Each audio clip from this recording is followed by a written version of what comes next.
Yes. Who will help you? Shiva Ganesh, Hanuman. Show me. Shiva Ganesh. Oh my God.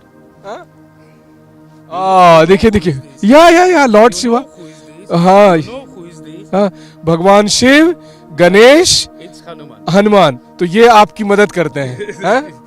Om Namah Shivaya.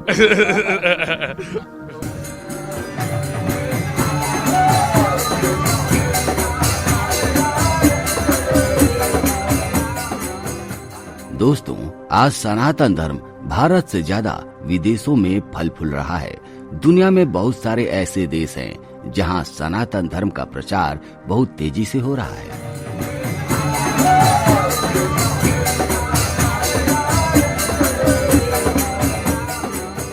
उनमें से एक देश है रसिया, जहां सनातन धर्म का प्राण बसता है. अगर हम ऐसा कहें तो बिल्कुल गलत नहीं होगा. कहा जाता है कि रसिया में एक ऐसा गांव है जहां कलयुग की समाप्ति हो चुकी है और सतयुग का प्रारंभ हो चुका है, जिसे जानकर आप गर्व महसूस करेंगे. जी हाँ, यहाँ ऐसा लगता है जैसे स्वयं भगवान राम और भगवान कृष्णा के प्राण बसते हैं. बच्चों से लेकर बुढ़ों तक, लड़की से लेकर औरतों तक, इस गांव के हर मनुष्य का दिन आरंभ होता है भगवान राम के नाम से.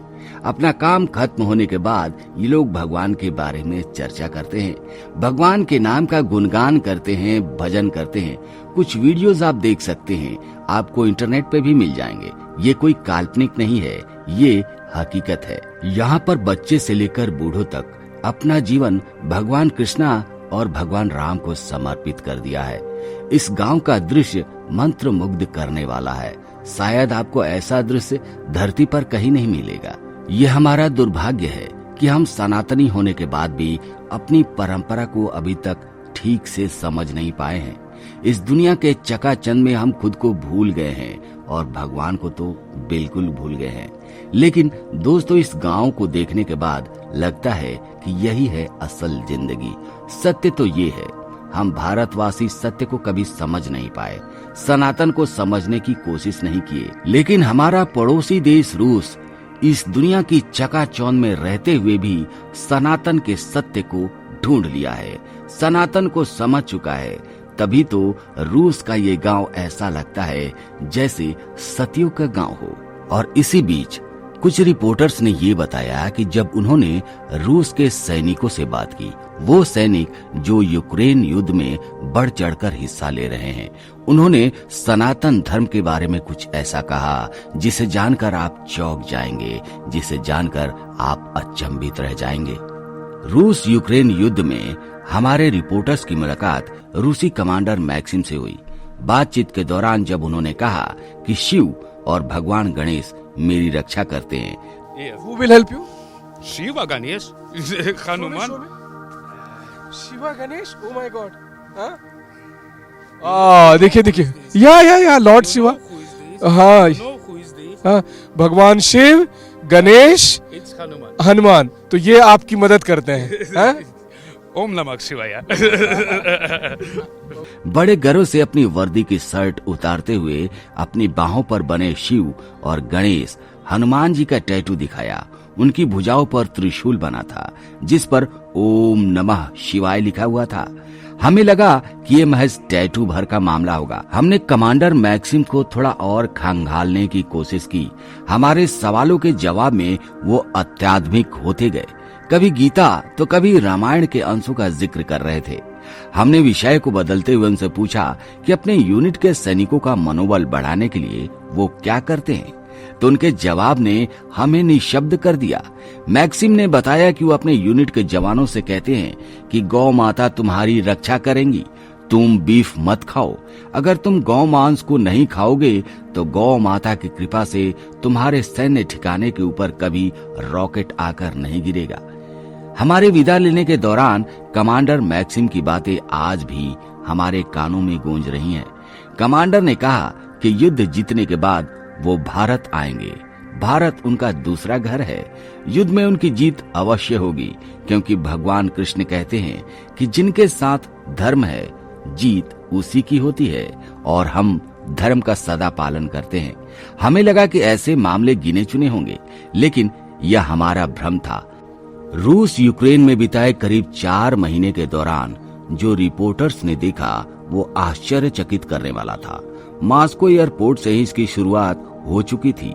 मॉस्को एयरपोर्ट पर जब आप प्लेन पर सवार होने के लिए गेट की तरफ बढ़ेंगे तो वहाँ गणेश जी की बहुत ही सुंदर मूर्ति बनी हुई है, मानो वो सुरक्षित यात्रा का आशीर्वाद दे रहे हों। डोनबास के डोनेत्स्क में एक गणेश हाउस भी है। वहाँ भी गणेश जी की 3 सुंदर मूर्तियां रखी हैं। अंदर ऑफिस है और रेस्टोरेंट भी है। डोनेत्स्क की रहने वाली तान्या हमें बताती हैं कि शहर में ही रोजाना बमबारी के बीच यह एक सुखद आश्चर्य है कि गणेश हाउस के ऊपर कभी भी कोई रॉकेट या बम नहीं गिरा। तान्या की मां ने बताया कि वो रामायण, महाभारत और गीता का नियमित अध्ययन करती हैं। हालांकि वो चर्च भी जाती हैं। कुछ ऐसा ही मॉस्को के हसन के साथ भी है। हसन से हमारी मुलाकात वहाँ रहने वाले एक भारतीय मित्र ने करवाई थी। हसन रशियन मुस्लिम है और भारत में हरिद्वार, बनारस और अहमदाबाद में रहकर उन्होंने संस्कृत का गहरा अध्ययन किया है। टेलीग्राम पर सुप्रीम ईगो नाम से एक चैनल चलाते हैं जिसमें वेदों के श्लोकों का रूसी और अंग्रेजी भाषा में व्याख्या करके उनका महत्व समझाते हैं। गीता और भगवान कृष्ण का जिक्र करते ही वो कहीं खो से जाते हैं। तान्या की माँ या हसन जैसे लोगों के लिए हिंदू धर्म की मान्यताएं उनके अपने धर्म के साथ साथ उनके जीवन का एक अभिन्न हिस्सा बन गई है। दोस्तों, आपको जानकर खुशी होगी और आश्चर्य भी होगा कि रूस में हिंदुओं की संख्या लगातार बढ़ते ही जा रही है। 2012 में हुई जनगणना के मुताबिक रूस में हिंदुओं की आधिकारिक संख्या लगभग 1,40,000 बताई गई थी। वह संख्या रूस की आबादी के महज 0.1% है। इनमें ज्यादातर इस्कॉन के अनुयायी हैं। रूस में इस्कॉन के 120 से भी सेंटर हैं। इसके अलावा ब्रह्म कुमारीज के 20 सेंटर हैं। एक रामाकृष्ण मिशन भी है।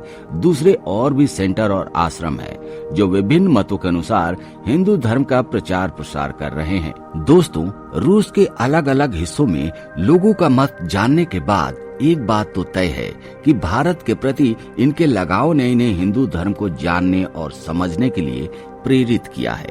कम्युनिस्ट शासन के खात्मे के बाद बहुत से लोगों ने हिंदू धर्म को अपना लिया है और रूस में ऐसे लोगों की संख्या भी है जो ईसाई है या मुस्लिम है लेकिन सनातन धर्म से प्रभावित हैं। वो रामायण पढ़ते हैं, गीता पढ़ते हैं और सनातन देवी देवताओं को पूजते हैं, उनका अनुसरण करते हैं। मॉस्को में हसन और डोनेत्स्क में तान्या की मां ऐसे लोगों में ही हैं जो युद्ध के बीच अपने आराध्य के करीब आ चुके हैं, जो सनातन धर्म के करीब आ चुके हैं। तो दोस्तों, आपके क्या विचार हैं? आपके क्या कमेंट हैं? जरूर बताइएगा। फिलहाल आज के वीडियो में इतना ही। मिलते हैं आपसे अगले वीडियो में एक नए टॉपिक के साथ। तब तक के लिए जय हिंद, जय भारत, जय सनातन।